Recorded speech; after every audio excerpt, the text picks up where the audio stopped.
দেবরিগড়ে তৃতীয় দিন ছিল আমাদের ভ্রমণের অন্তিম পর্ব। ওই দিন সকাল সকাল আমরা গেলাম সাফারিতে, আর আমাদের সাফারির ঝলক আপনারা এই পর্বে দেখতে পাবেন।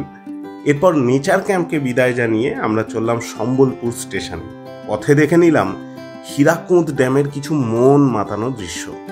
এই সবগুলোই আপনারা এই পর্বে দেখতে পাবেন, তাই ভিডিওটা শেষ অবধি দেখার অনুরোধ রইল।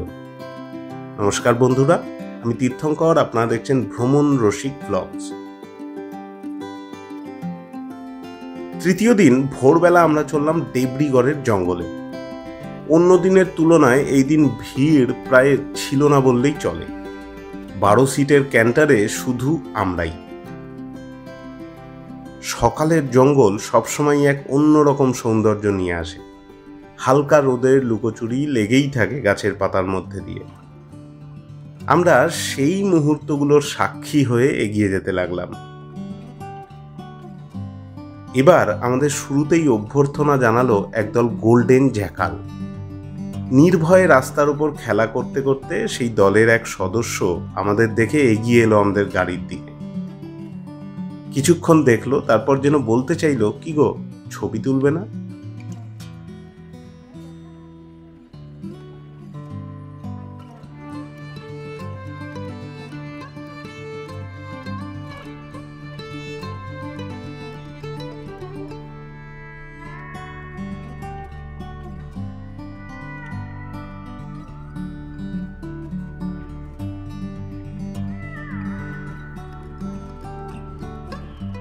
এরপর আমাদের গাড়ি এগিয়ে যেতে লাগলো, তবে সব জায়গাতেই সেই চেনা প্রজাতির পশু পাখিদেরই দেখা মিলল।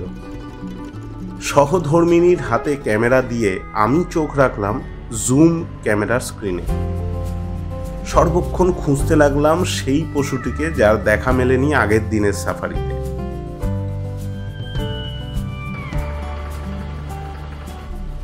সম্বর, ময়ূর সবের দেখা মিললেও কিছুতেই মিলছিল না গাউড়ের দেখা।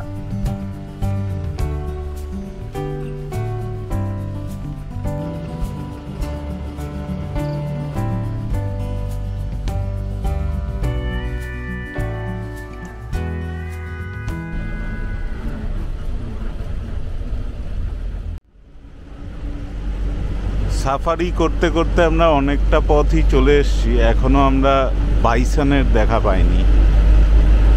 বাইসন এই জঙ্গলে প্রায় 3000-এর উপর রয়েছে, যেটা ফরেস্ট গাইড আমাদের বললেন। ওই যে স্পটেড ডিয়ার, এই না হয় না হয় না।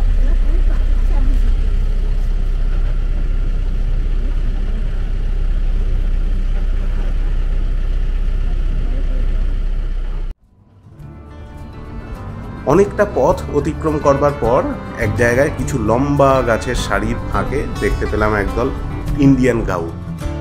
তখন তারা ঘাস খেতে ব্যস্ত।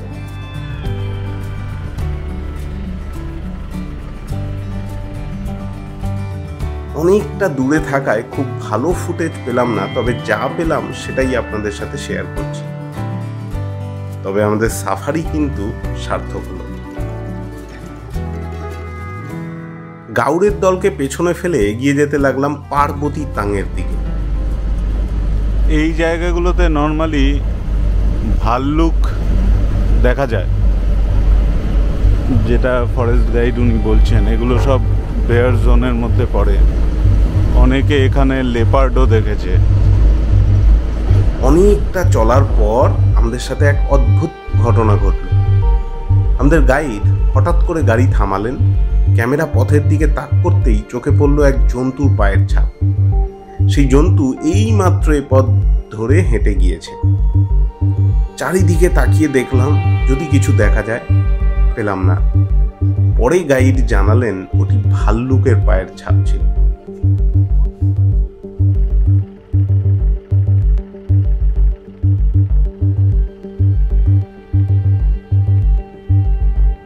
এরপর পার্বতী তাং ঘুরে আবার ফিরে চললাম নেচার ক্যাম্পের দিকে। ততক্ষণে সকাল প্রায় 8টা বেজে গিয়েছে।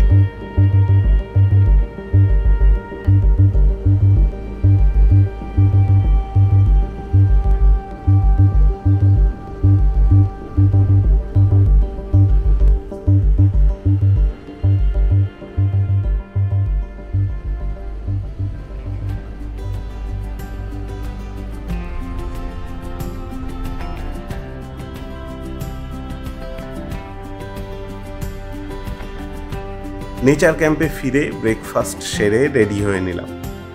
এরপর দেবরিগড়কে বিদায় জানিয়ে চললাম সম্বলপুর স্টেশন। আমাদের পরিকল্পনা অনুযায়ী আমরা হীরাকুঁদ ড্যাম ও জলাধার আর সমলেশ্বরী মন্দির দেখে পৌঁছবো সম্বলপুর স্টেশন। লাঞ্চের ব্যবস্থা রাস্তায় করতে হবে।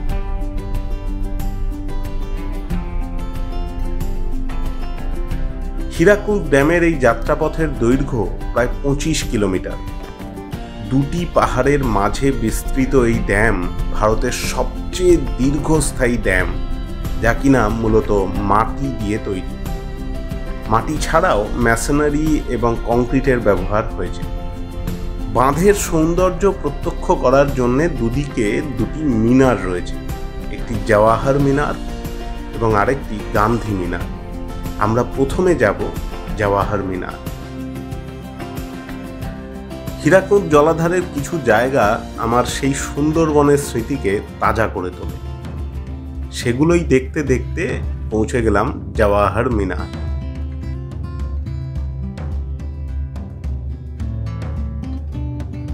মিনারকে ঘিরে তৈরি হয়েছে একটি পার্ক।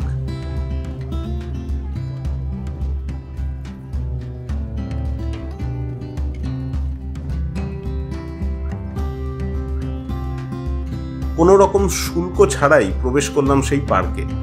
ভিড়ও ছিল। বাঁধ দেখার আনন্দে ভিড় ঠেলে চড়লাম মিনারের টপ ফ্লোরে।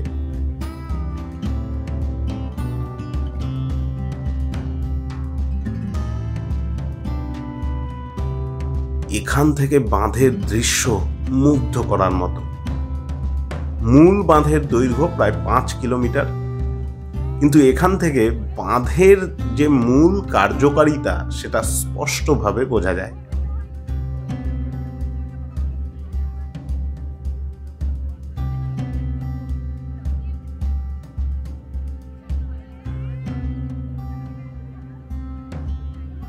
জওয়াহর মিনার থেকে এবার চললাম বাঁধের অপর পাড়ে অবস্থিত গান্ধী মিনার দেখতে।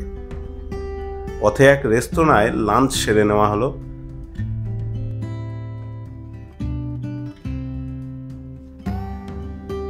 গান্ধী মিনারে 5 টাকা প্রবেশ শুল্ক দিয়ে প্রবেশ করতে হলো।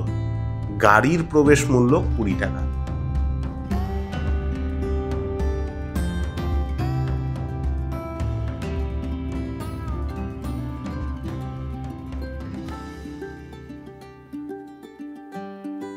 গান্ধী মিনারের ভিড় দেখে ওঠার ইচ্ছে ত্যাগ করতে হলো, কিন্তু এখানকার পার্ক থেকে বাঁধের বেশ কিছু দৃশ্য প্রত্যক্ষ করা গেল। এখান থেকেও হীরাকুঁদ জলাধারের কিছু অপরূপ সৌন্দর্য উপভোগ করলাম। আমাদের এই পুরো ভ্রমণ সার্থক হলো।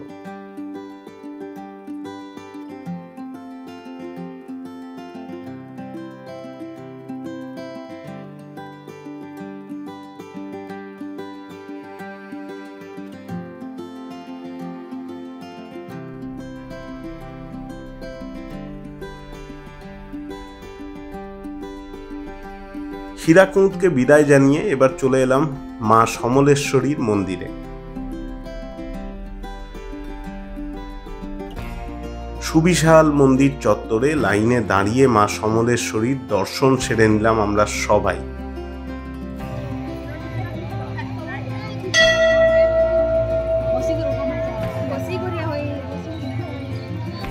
মার আশীর্বাদ নিয়ে এবার চলে এলাম সম্বলপুর স্টেশনে। এখানেই আমাদের ভ্রমণের সমাপ্তি হলো। ভিডিওটি ভালো লাগলে লাইক করবেন, শেয়ার করবেন, আর এরকম আরও অনেক ভ্রমণ সিরিজ দেখতে চ্যানেলটিকেও সাবস্ক্রাইব করবেন। এই দেবরিগড় সিরিজটি আপনার কেমন লাগলো সেটা কমেন্টে জানাতে ভুলবেন না। নমস্কার।